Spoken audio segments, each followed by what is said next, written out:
অৰ্জুনক মই চম্ভালিছোঁ বুজিছ। অৰ্জুনৰ পৰা এতিয়া একো চিন্তা নাই। কিন্তু মূৰ্ছনাহেচোন বিভানৰ কাষেই চাপিব পৰা নাই মাহী। মই লৰালৰি কৰিলে বেয়া হ'ব। প্ৰথমতে পুৰণি সম্পৰ্কটো ভঙাত মন দে, তাৰ পাছত নতুন সম্পৰ্ক গঢ়িব লাগিব। কেতিয়াবা কেতিয়াবা সংসাৰ এখন ধৰি ৰাখিবলৈ হ'লে দুই এটা মিছা ক'বলগীয়া হয়েই। যা যা বিভানৰ ওচৰলৈ। বিভানে তোমাৰ ছোৱালীৰ চৰিত্ৰৰ ওপৰত প্ৰশ্ন উঠাইছে দেউতা। সেইটো কথাই মোকো দুখ দি আছে মা। মই ধৰিব পৰা নাই নমে কিয় তেনেকুৱা কৰিলে। তাইৰ ভুলৰ বাবে আমি আইতাক হেৰুৱালোঁ। এদিন তোৰ দেউতাৰে আমাৰ সম্পৰ্কৰ ওপৰত প্ৰশ্ন কৰিছিল। আজি তোৰ স্বামীয়ে এই সম্পৰ্কক অপবাদ দিলে। ধৰিব পৰা নাই ভুল কাৰ, সমাজৰ নে আমাৰ? তোমাৰ ভাল পোৱা বেয়া পোৱাক সন্মান কৰাটোৱে এগৰাকী পত্নীৰ দায়িত্ব। বেয়া নাপাবা, নমামীৰ কথাবোৰ মই গম পালোঁ।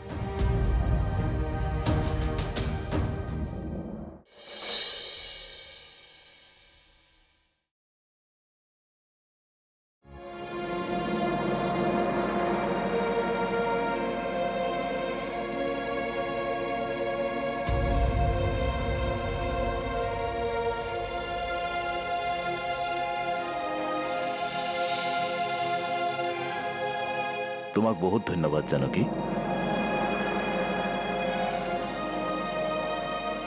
মোৰ মাক তোমাৰ নিজৰ মা বুলি জ্ঞান কৰি আজি অত বছৰে মাৰ দায়িত্ব লৈ আহিছা। সন্তান হৈ যিবোৰ দায়িত্ব মই পালন কৰা নাছিলোঁ সেইবোৰ তুমি পালন কৰিছা। প্ৰত্যেক মাক বাপেকৰ সপোন থাকে, বৃদ্ধ সময়ত সন্তানেই তেওঁলোকৰ বাবে লাগতিয়াল।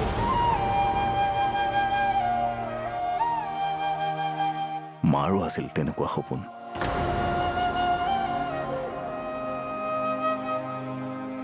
কিন্তু মাৰ সেই সপোন মই পূৰণেই কৰিব নাপালোঁ। গুচিয়ে গ'লগৈ।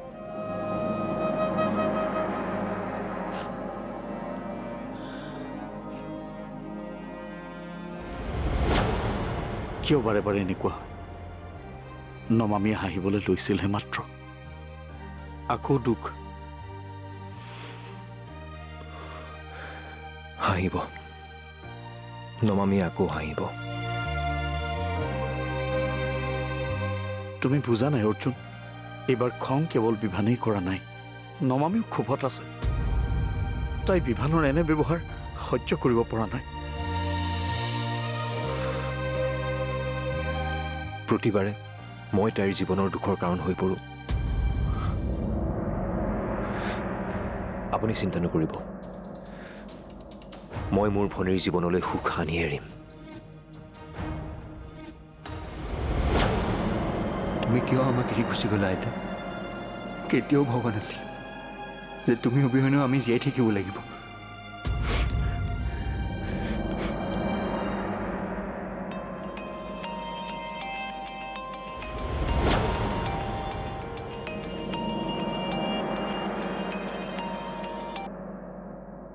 হেল্ল', নমামী আৰু বিভানৰ মাজত যি হৈছে সেয়া আপুনিয়ে ঠিক কৰিব লাগিব।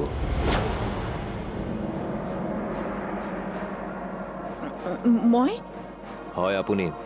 কিন্তু ল'ৰা আপোনাৰ, গতিকে চম্ভালিব আপুনিয়ে লাগিব। যদি বিভানে নমামীক আকৌ দুখ দিয়ে নহয়, মই আপোনাৰ সকলোবোৰ কথা বিভানক কৈ দিম। নমামীয়ে যিদৰে বিভানৰ মৰমৰ পৰা বঞ্চিত হ'ব, সেইদৰে আপুনিও নিজৰ ল'ৰাৰ মৰমৰ পৰা বঞ্চিত হ'ব। গতিকে যি নহ'বলগীয়া হৈ আছে সেয়া ঠিক কৰাৰ দায়িত্ব আপোনাৰ।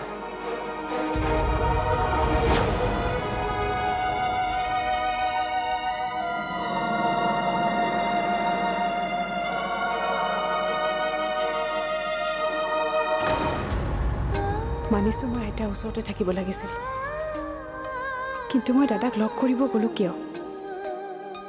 যাতে এইখন ঘৰত শান্তি অটুট থাকক। বিনিময়ত কি পালোঁ? মচিব নোৱাৰা আৰু সহিব নোৱাৰা এক অপবাদ।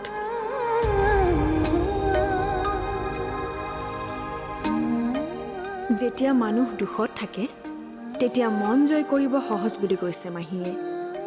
কিন্তু ইয়াৰ আন এটা দিশো আছে। দুখত থকা সময়ত মগজুত বেয়া কথাবোৰ সুমুৱাই দিয়াও সহজ।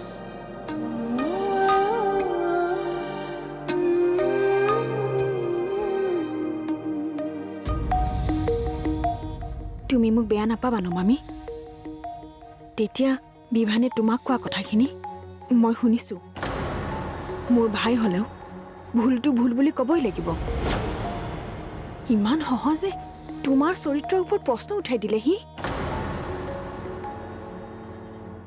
মই জানো এগৰাকী নাৰীয়ে সকলো সহ্য কৰিব পাৰে, কিন্তু তাইৰ চৰিত্ৰৰ ওপৰত দিয়া মিছা অপবাদ কেতিয়াও সহ্য কৰিব নোৱাৰে। মই জানো তুমি বিভানক ক্ষমা নকৰা। তুমি কিয়? কোনেও ক্ষমা কৰিব নোৱাৰে।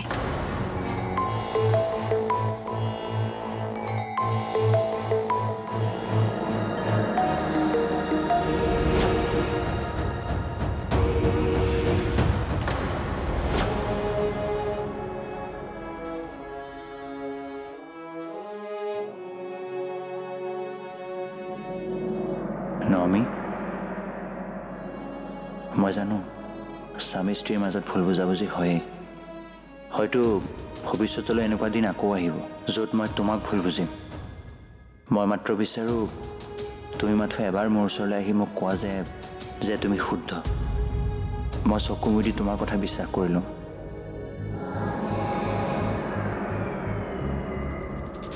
নে নমামি এনেকুৱা সুযোগে বিচাৰি আছিল মাহী? ঘৰত কোনো নথকা অৱস্থাত সিহঁতে লগ হ'ব? আৰু ককায়েকজন যদি তাইৰ কাৰণে ইমানেই গুৰুত্বপূৰ্ণ, তোমাক ভালদৰে নুবুজালে কিয়?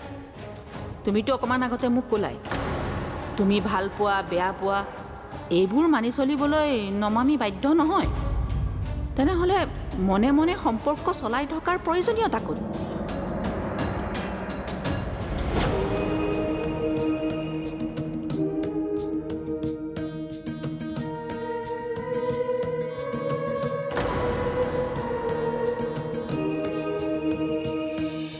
অৰ্জুনে মোক ফোন কৰিছিল।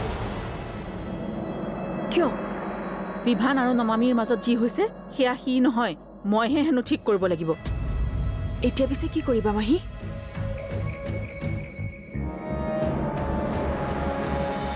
চিন্তা নকৰিবি, মই সলনি নহওঁ। মই এতিয়া এজনী ভাল শাহু, যিয়ে বোৱাৰীক সাংঘাতিক মৰম কৰে।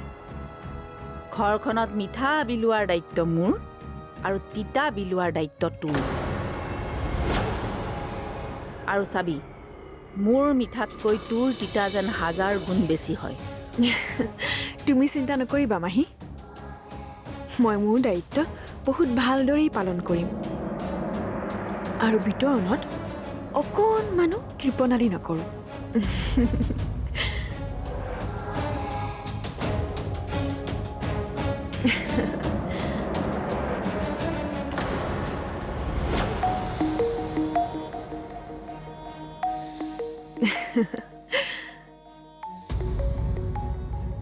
ঘৰখনত মিঠা বিলোৱাৰ দায়িত্ব মোৰ আৰু তিতা বিলোৱাৰ দায়িত্ব তোৰ।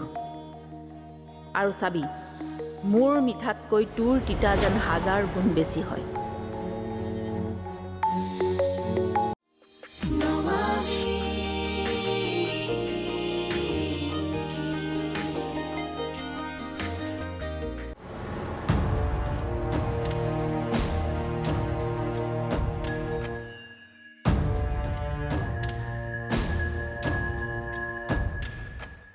নমামি, ধৈৰ্য ধৰা।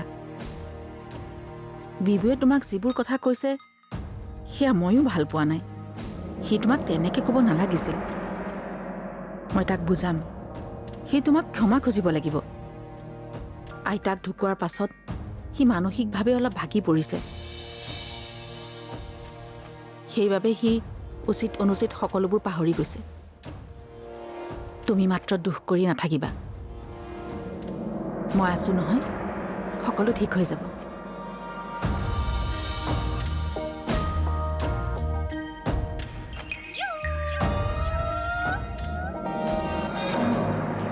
শান্ত হচোন। হাজবেণ্ড ৱাইফৰ মাজত এইবোৰ হৈ থাকেই।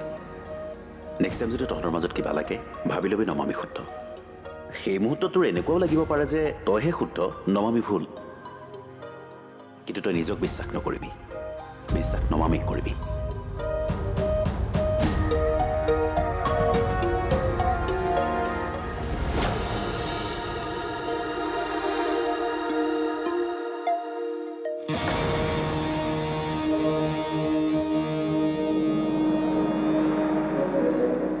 বিভানে তোমাৰ চৰিত্ৰৰ ওপৰত সন্দেহ কৰে। তাৰ নিজৰ চৰিত্ৰৰে ঠিক নাই। এবাৰ সুধিবা তাক, মূৰ্ছনাৰ লগত এতিয়াও তাৰ কি সম্পৰ্ক আছে? পুৰুষ হ'ল বুলিয়েই সকলো অপৰাধ ক্ষমা?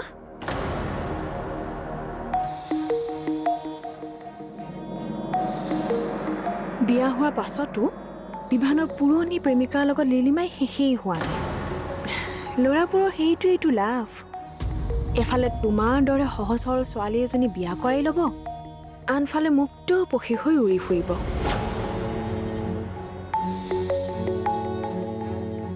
মূৰ্ছনাৰ লগত এইখিনি ঠাইতে মনে মনে আহি কথা পাতি থাকে।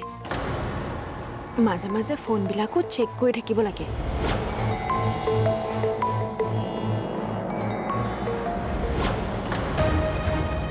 বিভান, তুমি যি বিচাৰিছা তাকেই হ'ব। চিন্তা নকৰিবা, কথাবোৰ গোপনে থাকিব। নমামীয়ে কেতিয়াও এই কথা গম নাপায়।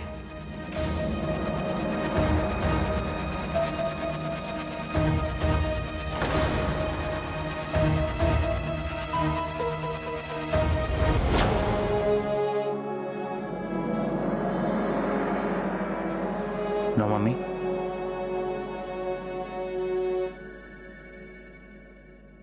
মই উপলব্ধি কৰিব পাৰিছোঁ। বহু নক'বলগীয়া কথা কৈ পেলাইছোঁ তোমাক। কিন্তু তুমি এবাৰ মোৰ ঠাইত নিজকে ৰাখি চোৱাচোন, কিয় মোৰ খং নুঠিব? মই বাধা দিয়াৰ পিছতো তুমি বাদ দিয়া সেইবোৰ। তুমি মাত্ৰ এবাৰ কৈ দিয়া যে তোমাৰ আৰু অৰ্জুনৰ মাজত ভাই ভনীৰ বাহিৰে বেলেগ কোনো সম্পৰ্ক নাই। মই বিশ্বাস কৰি ল'ম। নমামি, এবাৰ তোমাৰ মুখেৰে শুনিব বিচাৰিছোঁ, তোমালোকৰ সম্পৰ্কৰ সত্যতা কি? তাৰমানে তুমি একো উপলব্ধিয়ে কৰা নাই। তুমি মাথো তোমাৰ মনৰ ভয় দূৰ কৰিব বিচাৰিছা, জানিব বিচাৰিছা মই চৰিত্ৰহীনাটো নহয়। কেনেকৈ ভাবি ল'ব পাৰিলা অৰ্জুন দাদা আৰু মোৰ? আৰে কেনেকৈ ভাবিব পাৰিলোঁ মানে? আইতাৰ তেনেকুৱা এটা অৱস্থা, আৰু তোমাক দায়িত্ব দি গৈছিলোঁ আইতাক চোৱা চিতা কৰাৰ, আৰু তুমি কি কৰিলা? ঘৰত কোনো নথকাৰ সুযোগ লৈ অৰ্জুনক লগ কৰিবলৈ গ'ল। কি এনেকুৱা কথা আছিল তোমালোকৰ মাজত যিটো আটাইতকৈ জৰুৰী আছিল? কোনো ভাল নাৰীয়ে গিৰিয়েকৰ কথা অমান্য কৰি মনে মনে পৰপুৰুষক লগ কৰিবলৈ নাযায়।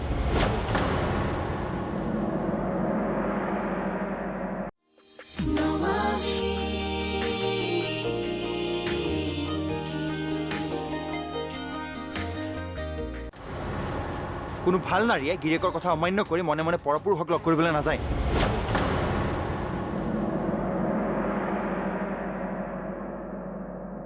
পৰপুৰুষ? মোক উত্তৰ লাগে নমামি, কিয় তুমি এনেকুৱা কৰিলা?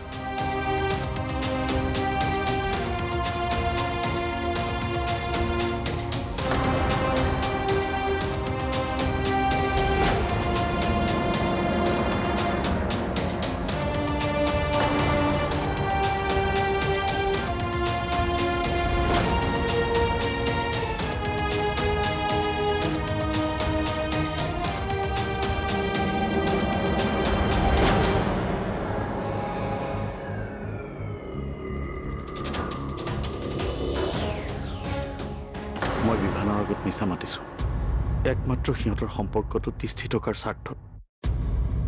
কিন্তু এতিয়া মোৰ ভয় হৈছে, নমামীয়ে যদি কয় মোৰ কথাবিলাক সঁচা নহয় বুলি।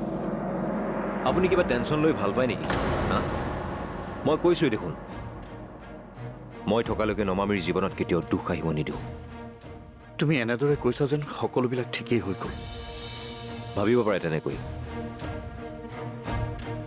মই বিভানৰ মাকক ফোন কৰি ভয় খুৱাইছোঁ, যদি তেওঁ পৰিস্থিতি চম্ভালি নলয় মই তেওঁৰ পৰিস্থিতি বেয়া কৰি দিম।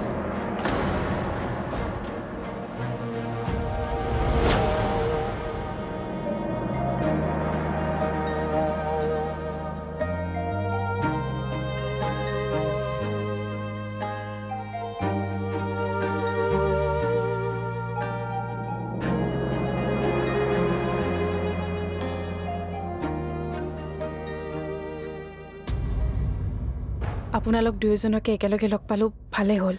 মোৰ অলপ কথা আছিল। বিভানে মোৰ চৰিত্ৰৰ ওপৰত প্ৰশ্ন উঠাইছে। তেওঁ জানিব বিচাৰে যে অৰ্জুন দাদা আৰু মোৰ মাজৰ সম্পৰ্ক সত্যতা কি। তোমাৰ কিবা ভুল হৈছে নেকি নমামি? বিভানে কেনেকৈ তোমাক সন্দেহ কৰিব পাৰে? আপুনি আলোচনাৰ কথা কৈছে নে প্ৰমাণ দিয়াৰ কথা কৈছে যে মই চৰিত্ৰহীনা নহয়?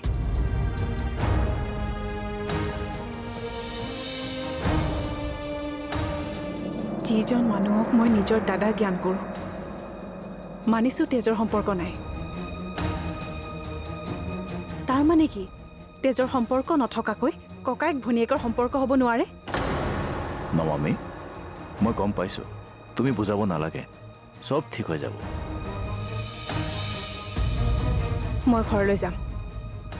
কিয় মই স্পষ্টীকৰণ দিম যে মই শুদ্ধ।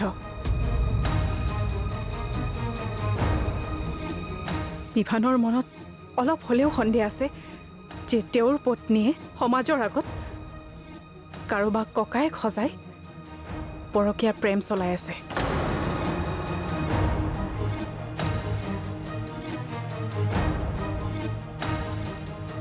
এগৰাকী নাৰী হিচাপে আপুনি চাগে নিশ্চয় বুজি পাইছে মই কিমান কষ্ট পাইছোঁ।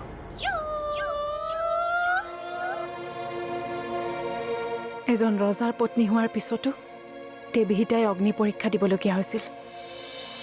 তেওঁ অগ্নি পৰীক্ষা দিলে সঁচা, কিন্তু তাৰ বিনিময়ত নিজৰ আত্মসন্মানত ইমানেই আঘাত পালে চিৰদিনৰ বাবে আঁতৰি গ'ল। কিন্তু মই চিৰদিনৰ বাবে আঁতৰি নাযাওঁ। যদি বিভানে নিজৰ ভুল মানি লয় আৰু মোক দিয়া আঘাতৰ বাবে অনুতপ্ত হয়, তেতিয়া মই উভতি আহিম।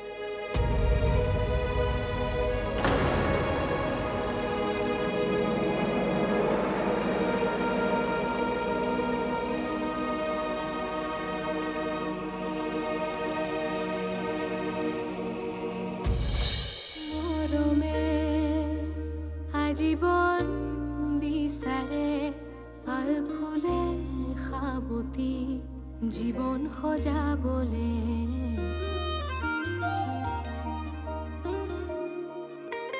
সপোনৰ অগণন ঢৌবোৰে নিতে মনবোৰ অখালি নতুনৰ ৰং সানে সময়ৰ একা বেকা বাটতে যায় আগুৱাই লৈ জুকিয়াই আপোনলে চাই হেঁপাহৰ আকলোৱা আশাতে মন বুজি ৰয় হঠাতে কি হয় সপোনো হেৰাই জুৰি আবেগৰে